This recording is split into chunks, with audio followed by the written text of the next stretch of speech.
Hi friends, स्वागत है आपका टैली और अकाउंट्स में। मैं हूं आपके साथ रोहित।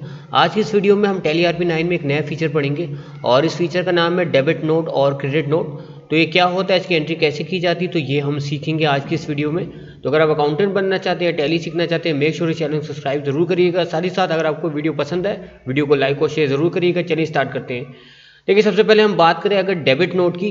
देखिए, अगर आपका कोई बिजनेस है, कंपनी, जहाँ पे कोई सामान अगर आप परचेज करते हैं मैन्युफैक्चरर से या होलसेलर से, और आगे चल के अगर कोई सामान अगर आप लौटा देते हैं या चाहे पूरा या आधा, तो इसकी जो एंट्री होती है, यानी कि जो परचेज रिटर्न होता है, यानी कि जो पहले आपने परचेज किया मैन्युफैक्चरर से और बाद में अगर आप रिटर्न कर रहे हैं, तो इस तरह की जो एंट्री होती है जहाँ पे परचेज रिटर्न होता है, तो इसकी एंट्री हम लोग करते हैं डेबिट नोट में।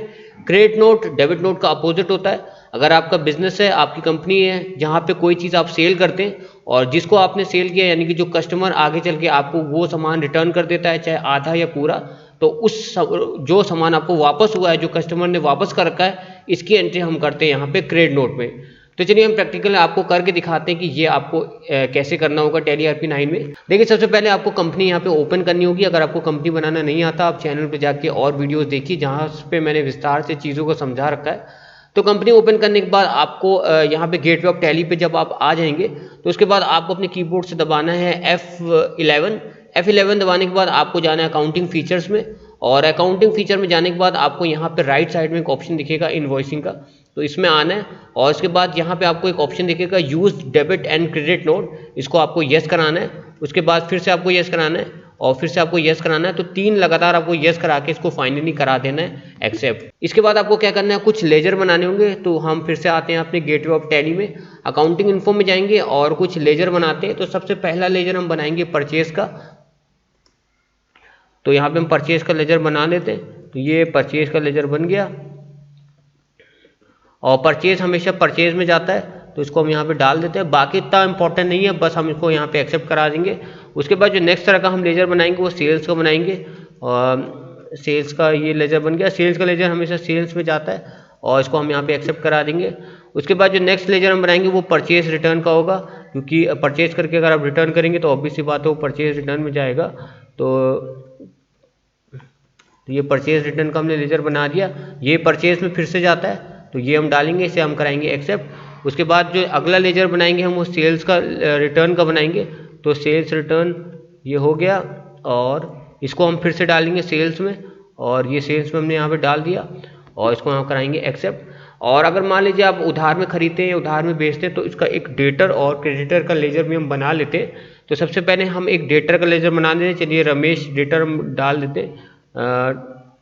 डेटर वो होता है जिसको आप उधार में बेचते हैं, जो बाद में आपको पैसा देगा, तो इसको हम डेटर में डाल देते हैं। सनी डेटर्स में हमने इसको यहाँ पे डाला और बाकी को हम यहाँ पे करा देंगे एक्सेप्ट। इसके बाद हम एक क्रेडिटर का लेजर बनाते हैं, यानी कि अगर आप उधार में परचेज करते हैं तो जो पार्टी है उसको आप बाद में पेमेंट करेंगे, तो उसका हम यहाँ पे लेजर बना देते हैं। सुरेश क्रेडिटर कर देते हैं, क्रेडिटर।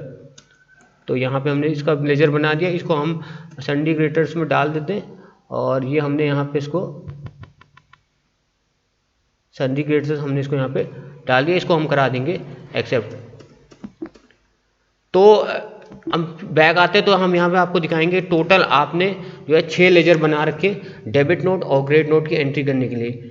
अब चलिए अब क्या करेंगे, इसके बाद जो नेक्स्ट आपको क्या करना है, उस आइटम को आपको यहाँ पे ऐड करना होगा जो आप परचेज करते हैं और बाद में जिसको आप रिटर्न करेंगे, या कोई ऐसा आइटम आपको ऐड करना होगा जो आपने पहले सेल किया था और बाद में आपके कस्टमर ने उस आइटम को यहाँ पे आपको वापस किया है।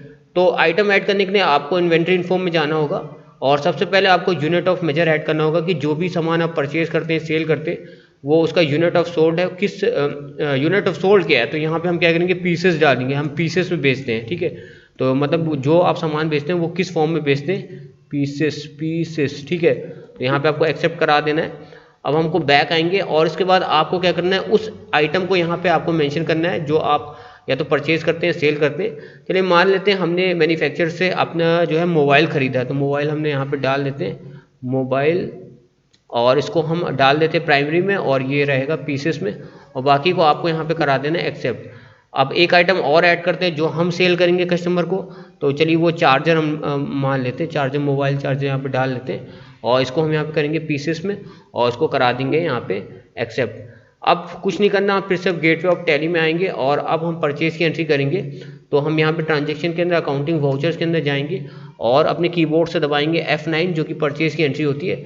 सबसे पहले सप्लाई इनवॉइस नंबर आप यहाँ पे डाल देना। उसके बाद यहाँ पे अगर आप कैश में परचेज करो तो कैश सेलेक्ट कर लेना, और यहाँ पे अगर आप उधार में खरीद रहे हो तो यहाँ पे सन्जी क्रेडिटर कर देना। चलिए हम ये ज्यूम करते हैं कि हमने उधार में खरीदा, तो यहाँ पे सुरेश क्रेडिटर आप यहाँ पे कर लेना, और उसके बाद सुरेश क्रेडिटर जिससे आप खरीद रहे हो उसकी यहाँ पे डिटेल आप यहाँ पे डाल देना। और अगर आप इसको स्किप करना चाहते हो तो बस कंट्रोल A करना, स्किप हो जाएगा।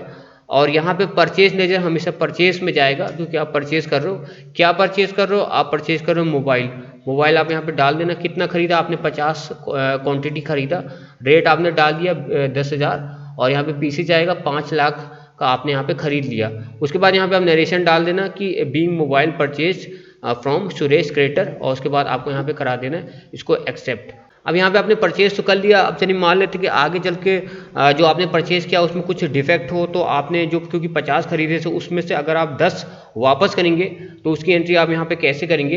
देखिए सबसे पहले अगर मैंने बताया था, अगर कोई चीज़ आपने परचेज कर रखी है और उसको अगर आप रिटर्न करते हैं तो इसकी जो एंट्री होती है वो होती है डेबिट नोट में। तो आपको कीबोर्ड से दबाना होगा कंट्रोल और F9 दबाएंगे परचेज में आने के बाद, तो यहाँ पे डेबिट नोट करके ऑप्शन हो जाएगा।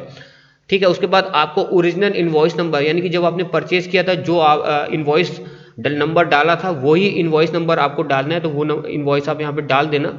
ठीक है, एग्जैक्ट वही होना चाहिए। पार्टी अकाउंट नेम, ठीक है, तो जिससे आपने खरीदा था, किससे खरीदा? सुरेश क्रेडिटर से खरीदा था, वो आप यहाँ पे सेलेक्ट कर लेना।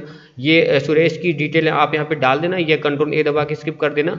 अब यहाँ पे परचेज लेजर जाएगा परचेज रिटर्न में, क्योंकि हम रिटर्न की एंट्री कर रहे हैं। जो हमने सुरेश को हमने माल वापस किया है तो उसकी हम यहाँ पे एंट्री करेंगे, तो ये जाएगा परचेज रिटर्न के अंदर, क्योंकि हम डेबिट नोट में इसकी एंट्री कर रहे हैं। और डेबिट नोट में उस चीज़ की एंट्री होती है जो हम रिटर्न कर देते हैं। पहले हमने परचेज किया, अब हम रिटर्न कर रहे हैं। क्या रिटर्न कर रहे हैं? हम मोबाइल रिटर्न कर रहे हैं। और यहाँ पे कितने क्वांटिटी कर रहे हैं? चलिए मान लीजिए 10 क्वांटिटी कर रहे हैं, और रेट अपने आप आ जाएगा। और यहाँ पे अब इसे एक्सेप्ट करा के एंड ऑफ लिस्ट कराने के बाद नरेशन डाल देना है कि being 10 mobile return to Suresh creditor, और उसके बाद आपको यहाँ पे से एक्सेप्ट करा देना है। चलिए अब हम क्या करते हैं, सेल की एंट्री करते हैं। तो सेल का जो शॉर्टकट होता है वो होता है F8 होता है, और यहाँ पे इस बार आप सेल करें तो कुछ भी आप यहाँ पे डाल देना, रेफरेंस नंबर। उसके बाद पार्टी नेम, अगर आप उधार में बेच रहे हैं तो आप यहाँ पे डेटर को सेलेक्ट कर लेना। चलिए ज्यूम करते हैं, आपने जो है उधार में बेचा, डेटर आपने सेलेक्ट कर लिया, तो जिसको बेच रहे हैं उसका डिटेल आपको यहाँ पे डाल देना होता है। पेमेंट मोड आप यहाँ पे डाल सकते हैं, या कंट्रोल A करके आप स्किप कर देना। सेल्स लेजर हमेशा सेल्स में जाता है। क्या बेच रहे हैं? आप बेच रहे हैं चार्जर, तो चार्जर आपने सेलेक्ट किया। कितने चार्जर बेचे? आपने 100 चार्जर बेचे। चलिए मान लेते 500 रुपये का एक चार्जर है, तो यहाँ पे 500 रुपये मैंने डाल दिया और पीसेस आ गया। और यहाँ पे आपने नरेशन डाल दिया, being charger sold to Ramesh debtor. ठीक है, और यहाँ पे इसको आपको करा देना है एक्सेप्ट। अब मान लीजिए कि आगे चल के रमेश डेटर को जिसको आपने चार्जर बेचे हैं, 100 चार्जर बेचे थे, उसने जो है 20 वापस कर दिए। तो जो उसने वापस किया है उसकी जो एंट्री होती है हम करते हैं क्रेडिट नोट में, यानी कि जो सेल्स रिटर्न होता है वो हम लोग क्रेडिट नोट में करते हैं। तो इसका जो शॉर्टकट होता है वो होता है कंट्रोल और F8। कंट्रोल F8 दबाएंगे तो क्रेडिट नोट यहाँ पे आ चुका है। तो यहाँ पे जो सेल्स रिटर्न होता है उसकी एंट्री हम करते हैं। तो सबसे पहले जब आपने सेल किया था, जो इनवॉइस नंबर डाला था वो इनवॉइस आपको एग्जैक्ट यहाँ पे डाल देना है। उसके बाद पार्टी अकाउंट नेम आपको फिर से उस डेटर को आपको यहाँ पे सेलेक्ट कर देना है जिसको आपने उधार में बेचा था, और इसको ये डेटर की डिटेल आप यहाँ पे डाल देना जो बायर है, या कंट्रोल A दबा के स्किप कर देना। सेल्स लेजर हमेशा यहाँ पे सेल्स रिटर्न में जाएगा, और इसके बाद आपसे पूछ रहा है कि क्या उसने वापस किया है। उसने वापस किया चार्जर आपको यहाँ पे सेलेक्ट करना है। कितने किए? 20, मान लीजिए 20 उसने वापस किए, और रेट और पीसेस और अमाउंट यहाँ पे आ जाएगा। तो यहाँ पे आप नरेशन डाल देना कि being charger accepted back from Ramesh debtor, उसके बाद आपको इसको करा देना है एक्सेप्ट। ठीक है, तो ये 4 एंट्री कर ली। इसके बाद आपको एस्केप करके बैक आना है और आपको रिपोर्ट्स के अंदर जाना है, और यहाँ पे आप जाएंगे डिस्प्ले में जाने के बाद डे बुक में अगर आप जाएंगे तो यहाँ पे आप देख सकते हैं कि सबसे पहले 4 तरह की एंट्री दिखा रहेगा। यहाँ पे सबसे पहले परचेज की आपको एंट्री दिखा रहा है, उसके बाद आप थोड़ा सा बैक आएंगे, यहाँ पे सेल्स की दिखा रहा है, और यहाँ पे थोड़ा सा और बैक आएंगे, यहाँ पे आपको डेबिट नोट की दिखा रहा है, और थोड़ा और आएंगे और यहाँ पे क्रेडिट नोट की यानी कि सेल्स रिटर्न की एंट्री आ रहा है। और अगर ये सारी चीज़ों की अगर आपको एंट्री इकट्ठा देखनी तो आपको यहाँ पे जाना होगा स्टॉक समरी में, रिपोर्ट्स के अंदर, और यहाँ पे आप जो है एंटर करके देख सकते हैं कि किस तरह से आपके पास माल आया था और किस तरह से ये रिटर्न हुआ है, ये पूरा आप यहाँ पे देख सकते हैं। तो ये फीचर आपको मिलता है डेबिट नोट और क्रेडिट नोट में, जिसमें हम परचेज रिटर्न और सेल्स रिटर्न की एंट्री करते हैं। तो अभी भी अगर आपको कोई डाउट है आप कमेंट करके पूछ सकते हैं, और अगर आपको ये वीडियो पसंद आए वीडियो को लाइक और शेयर ज़रूर करिएगा।